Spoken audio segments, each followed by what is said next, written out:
So guys, pang ilang order na natin to. Ay, nakailang order na tayo nito. Itong ating antibacterial odor remover. Yan. 99.99% mga kaibigan. Yung mga germs, mga bacteria dito sa loob ng kotse natin ay pwede po siyang matanggal dahil dito. Ang kagandahan dito, kagaya ng mga sinabi ko sa mga nauna kong vlog, may mga flavor to. Ngayon, ang pinili natin ay lemon. So, paano ba gamitin to? Simple lang guys. Buksan nyo yung takip. Yan. And itong part na to, ito yung ipe-press nyo. Tapos lapag nyo lang dito. Hayaan nyo lang maubos yung laman, yung usok. Siguro mga after 5 minutes. Tapos make sure na nakabukas yung aircon. Ayan. Iwanan natin ngayon na nakabukas yung aircon guys.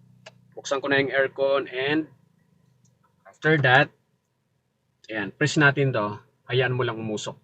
Tapos balikan na lang natin guys. So, ganito lang yung gamitin guys. Yan. Iwanan natin dito guys. Then, balikan lang natin. Amoy lemon na kaagad ah.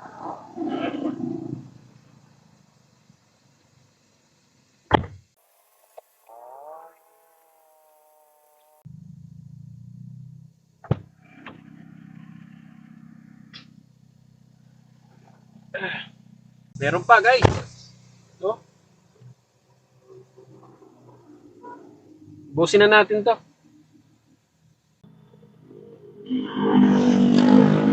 Within 5 minutes lang guys. Actually, meron pa nga.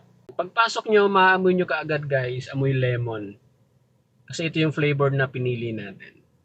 Actually guys, halos tumatagal to ng isang buwan ng amoy nito. So base sa experience ko.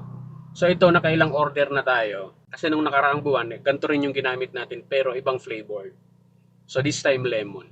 Yan. So ito yung ginagamit natin. Bukod sa pampabango pa, so antibacterial pa siya sa loob ng kotse.